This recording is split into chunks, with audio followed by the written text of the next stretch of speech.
Very good morning. स्वागत है आप सभी का एक्सप्लोरर न्यूज़ चैनल पे। तो चलिए आज सुबह की 10 बड़ी खबरों पर नज़र डाल लेते हैं। तो पहली बड़ी खबर है कि देश की राजधानी दिल्ली में गणतंत्र दिवस के मौके पर किसानों द्वारा निकाली गई ट्रैक्टर रैली उग्र होने पर हुई हिंसा के बाद केंद्र सरकार सख्त हो गई है। केंद्र सरकार के गृह मंत्रालय इस पूरी घटनाक्रम को गंभीरता से लिया है। राजधानी में उपद्रवियों से निपटने के लिए अर्धसैनिक बलों की 15 कंपनियां तैनात करने का फैसला किया गया है। सीआरपीएफ की 10 कंपनियों के 1000 जवान और 5 अन्य पैरामिलिट्री फोर्स के 500 जवान शांति व्यवस्था कायम करने के लिए तैनाती का फैसला हुआ है। किसान गहमा-गहमी के बीच लाल किला पहुंचे, जहां उन्होंने अपना झंडा फहराया। मंगलवार को किसान हिंसा के बाद गृह मंत्री अमित शाह के नेतृत्व में बैठक हुई, जहां उन्होंने हालात का जायजा लिया गया। बैठक में अशांति वाली जगह 15 कंपनियों के 1500 जवान तैनात करने का फैसला लिया गया और उपद्रवियों से सख्ती से निपटने के आदेश दिए गए हैं। अगली बड़ी खबर है कि उत्तर प्रदेश के सुन्नी वक्फ सेंट्रल बोर्ड के अध्यक्ष जुफर फारूकी व अन्य सदस्यों ने सबसे पौधरोपण किया और फिर ध्वजारोहण कर शिलान्यास कर दिया। बता दें कि इंडो इस्लामिक कल्चर फाउंडेशन की ओर से किया जा रहा है।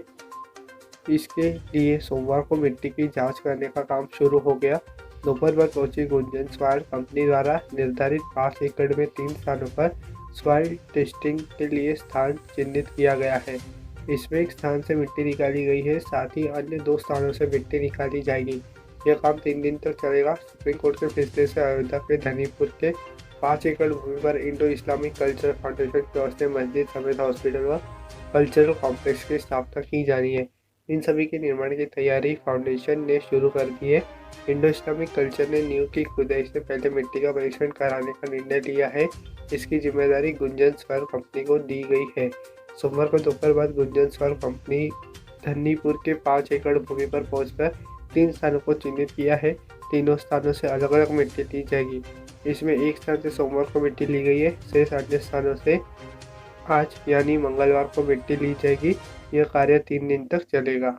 अगली बड़ी खबर है कि अनुसंधानकर्ताओं ने दुबई से न्यूजीलैंड के बीच हवाई यात्रा करने वाले यात्रियों पर किए गए अध्ययन के आधार पर दावा किया है कि उड़ान से पहले जांच के बावजूद विमान में संक्रमण का खतरा है।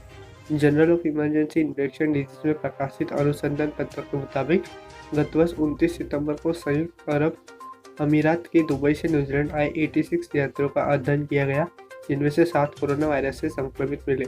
न्यूजीलैंड स्थित ओटागो विश्वविद्यालय के अनुसंधानकर्ताओं सहित वैज्ञानिकों की टीम ने यात्रियों की यात्रा की जानकारी ली, बीमारी का आकलन किया, संक्रमण के संभावित स्रोत का पता लगाने के लिए वायरस के जीनोम आंकड़ों का भी अध्ययन किया। अनुसंधानकर्ताओं के मुताबिक 5 यात्रियों ने दुबई में विमान पर सवार होने से पहले 5 अलग अलग देशों से यात्रा शुरू की थी और रवाना होने से पहले हुई जांच में रिपोर्ट नेगेटिव आई थी। उन्होंने बताया कि यात्रा के दौरान एवं दुबई हवाई अड्डों से रवाना होने से पहले मास्क अनिवार्य नहीं था। हालांकि 5 यात्रियों ने स्वयं बताया कि विमान में उन्होंने मास्क एवं दस्ताने पहने हुए थे, जबकि 2 ने ऐसा नहीं किया था। अध्ययन में यह भी पाया गया कि दुबई से ऑकलैंड की 18 घंटे की यात्रा के दौरान 7 संक्रमित 5 कतारों में आसपास बैठे थे। अनुसंधान पत्र में वैज्ञानिकों ने लिखा, दुबई हवाई अड्डे पर कोई संक्रमित यात्री एक दूसरे के संपर्क में नहीं आया था। अध्ययन में बताया गया कि विमान में सवार सभी 86 यात्रियों को 14 दिनों के लिए अनिवार्य पृथकवास में रखा गया था और 3 दिन बाद और फिर दोबारा 12 दिन बाद कोविड-19 की जांच की गई थी। उन्होंने बताया कि 7 संक्रमितों के नमूनों से भी वायरस के जीनोम का पता किया गया। अनुसंधानकर्ताओं के मुताबिक 7 में से एक यात्री में सबसे पहले 1 अक्टूबर को संक्रमण के लक्षण दिखाई दिए।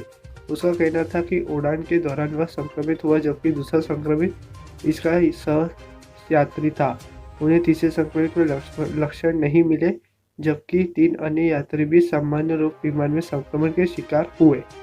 अगली बड़ी खबर है कि भारत अर्थव्यवस्था में सुधार की उम्मीद की जा रही है। दरअसल संयुक्त राष्ट्र की एक रिपोर्ट के अनुसार भारत की अर्थव्यवस्था 2021 में 7.3% की दर से बढ़ सकती है, जबकि कोरोना वायरस महामारी और लॉकडाउन के चलते 2020 में इसमें 9.6% संकुचन होने का अनुमान है।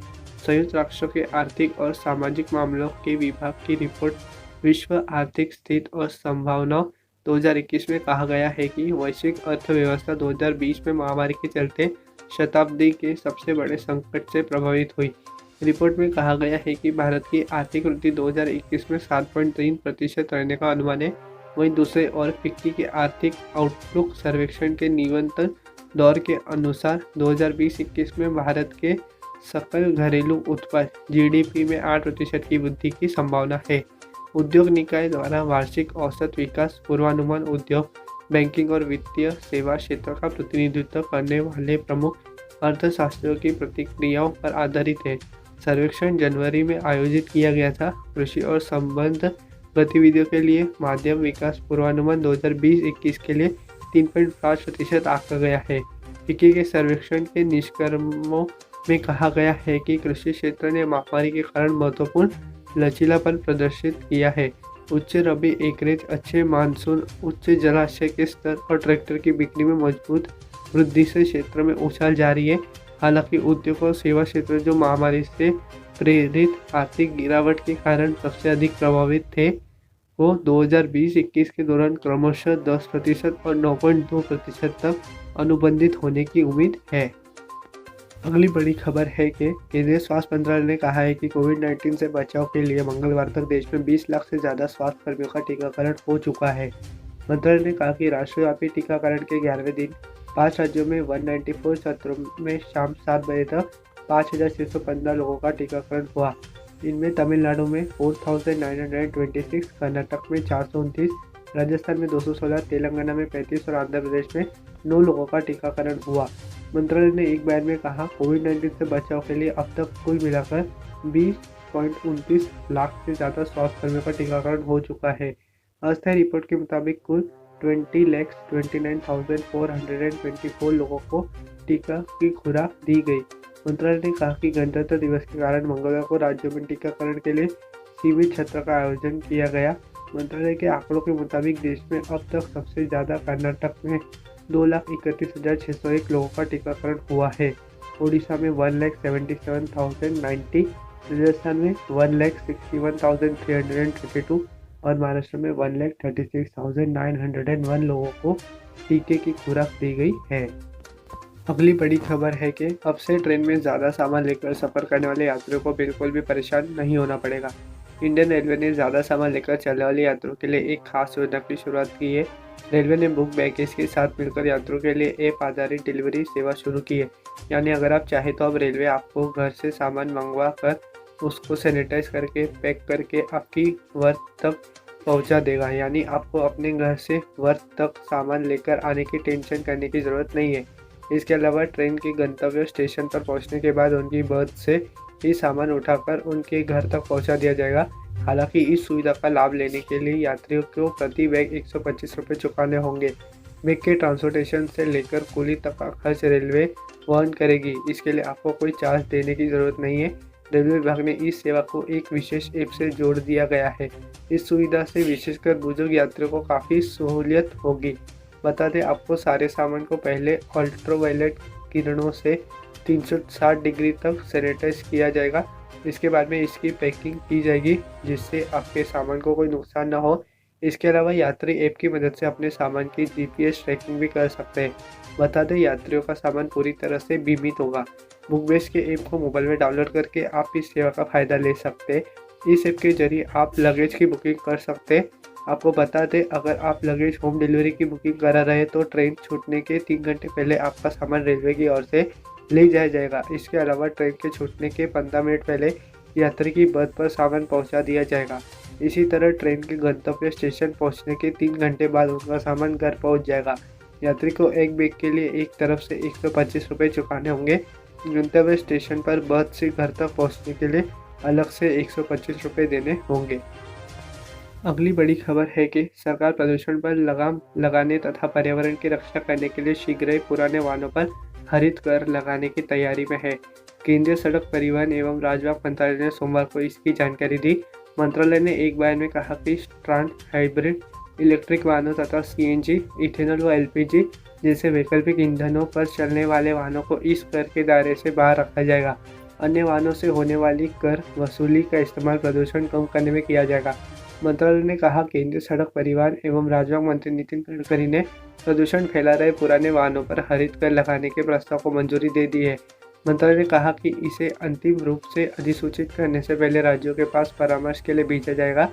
योजना के तहत 8 साल से अधिक पुराने परिवहन वाहनों पर फिटनेस प्रमाण पत्र के नवीनीकरण के समय सड़क कर के 10 से 25% की दर से हरित कर वसूला जा सकता है।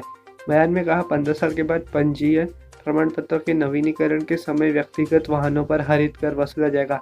सिटी बसों जैसे सार्वजनिक परिवहन वाहनों पर कम दर से हरित कर वसूला जाएगा। अधिक प्रदूषित शहरों में पंजीकृत वाहनों पर अधिक दर से कर लग सकता है, जो सड़क कर का 50% तक हो सकता है। वाहनों के प्रकार तथा ईंधन के प्रकार के आधार पर अलग अलग कर लगाया जा सकता है। बयान में कहा गया कि स्ट्रॉन्ग हाइब्रिड इलेक्ट्रिक वाहनों तथा सीएनजी, इथेनॉल व एलपीजी जैसे वैकल्पिक ईंधनों पर चलने वाले वाहनों के साथ ही ट्रैक्टर, हार्वेस्टर और टीलर जैसे कृषि में इस्तेमाल होने वाले वाहनों को भी इस कर के दायरे से बाहर रखा जाएगा। मंत्रालय के अनुसार इस कर से प्राप्त राजस्व को अलग खाते में रखा जाएगा। इस राशि का इस्तेमाल प्रदूषण की समस्या से निजात पाने में किया जाएगा। अगली बड़ी खबर है कि एनटीए फरवरी में होने वाली जेईई मुख्य के लिए 27 जनवरी से एप्लीकेशन फॉर्म में करेक्शन की सुविधा शुरू करेगी।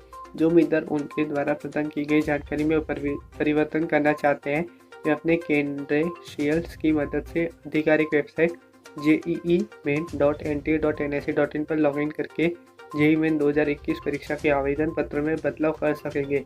एप्लीकेशन फॉर्म में करेक्शन करने की सुविधा 30 जनवरी तक उपलब्ध रहेगी, जिसके बाद एजेंसी एडमिट कार्ड जारी करेगी। आधिकारिक कार्यक्रम के अनुसार फरवरी सत्र के लिए जेईई मेन 2021 परीक्षा के एडमिट कार्ड फरवरी 2021 के दूसरे सप्ताह तक जारी किए जाएंगे। करेक्शन विंडो के दौरान उम्मीदवार अपनी डिटेल जैसे उनका नाम, पता, शैक्षिक योग्यता और अन्य संबंधित जानकारी में सुधार कर सकेंगे। जेईई मेन 2021 एप्लीकेशन फॉर्म में सुधार करने के लिए आपको सबसे पहले आधिकारिक वेबसाइट jee-main.nta.nic.in पर जाएं। अब अपने क्रेडेंशियल्स की मदद से लॉगिन करें। लॉगिन करने के बाद JEE main correction in application form 2021 link पर क्लिक करें और अपने फॉर्म में सुधार करें। सभी सुझावों को ध्यान से पढ़कर प्रोसीड करें। अपने जेईई मेन फॉर्म में करेक्शन करने के बाद सबमिट बटन पर क्लिक करें। अगली बड़ी खबर है कि 26 जनवरी पंजाब के मुख्यमंत्री अमरिंदर सिंह ने मंगलवार को 72वें गणतंत्र दिवस पर 213.37 करोड़ रुपए की कई विकास परियोजनाओं की शुरुआत की। राज्य सरकार द्वारा जारी एक बयान के अनुसार इन परियोजनाओं में पटियाला शहरी नियोजन और विकास प्राधिकरण द्वारा 5.04 करोड़ रुपए की ऐतिहासिक राजेंद्र झील के पुनरुद्धार के अलावा 208.33 करोड़ रुपए की लागत से लागू की जा रही बड़ी नदी और छोटी नदी के कायाकल्प के लिए एक पहल भी शामिल है। 22 अक्टूबर 2020 को शुरू हुई बड़ी और छोटी नदी की कायाकल्प परियोजना 24 महीने के भीतर पूरी हो जाएगी। इस परियोजना को पटियाला शहरी योजना एवं विकास प्राधिकरण, जल संसाधन विभाग और पंजाब जल पूर्ति एवं सीवरेज बोर्ड संयुक्त रूप से अंजाम दे रहा है। बाद में मुख्यमंत्री ने पटियाला की सांसद प्रणीत कौर के साथ पटियाला की जनता को महाराजा भूपिंदर सिंह द्वारा 1885 में अपने पिता महाराजा राजेंद्र सिंह की स्मृति में बनाई गई नावाकल्पित राजेंद्र झील को समर्पित किया। बयान के अनुसार मुख्यमंत्री ने आवास और शहरी विकास विभाग के माध्यम से 5.04 करोड़ रुपए के लिए राशि जारी करने की व्यक्तिगत पहल की। इससे पहले सिंह ने अपने संबोधन में कहा कि राज्य सरकार ने लुधियाना में भगवान परशुराम, बठिंडा में महाराजा अग्रसेन, अमृतसर में गदर आंदोलन के पुरोधा बाबा सोहन सिंह बखना और उनके पैतृक गांव में महान स्वतंत्रता सेनानी बाबा महाराज सिंह की प्रतिमाएं लगाने का निर्णय लिया है।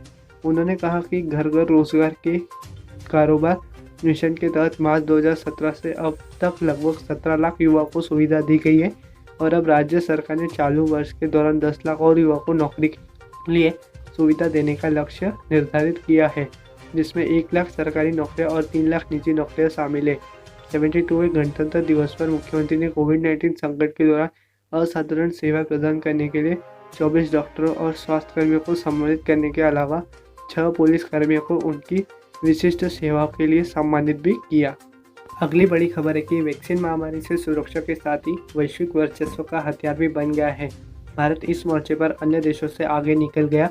दूसरी ओर चीन अपने टीके बेचने के लिए जी तोड़ जतन कर रहा है, लेकिन वैक्सीन पर अविश्वास बड़ी चुनौती है। पिछले दिनों टीकाकरण शुरू करने वाला भारत पड़ोसियों के लिए भी उत्पादन कर रहा है। इसे भारत की कूटनीतिक जीत के रूप में देखा जा रहा है। पिछले बुधवार से भारत सरकार ने बांग्लादेश, नेपाल, भूटान और मालदीव को मुफ्त टीके भेजे हैं, जबकि मॉरिशस, म्यांमार और सेशेल्स को 32 लाख टीके भेजने की तैयारी है। इसके बाद श्रीलंका और अफगानिस्तान को भी टीके भेजे जाएंगे। इसी के साथ आज की हमारी सुबह की 10 बड़ी खबरें समाप्त होती है। अगर वीडियो पसंद आया हो, लाइक कीजिए, शेयर कीजिए, सब्सक्राइब कीजिए और बेल आइकन दबाइए, तो रोज़ाना आपको हमारी तरफ से नियमित अपडेट्स मिलते रहेंगे। आपका हमसे जुड़ने के लिए तहे दिल से बहुत बहुत धन्यवाद।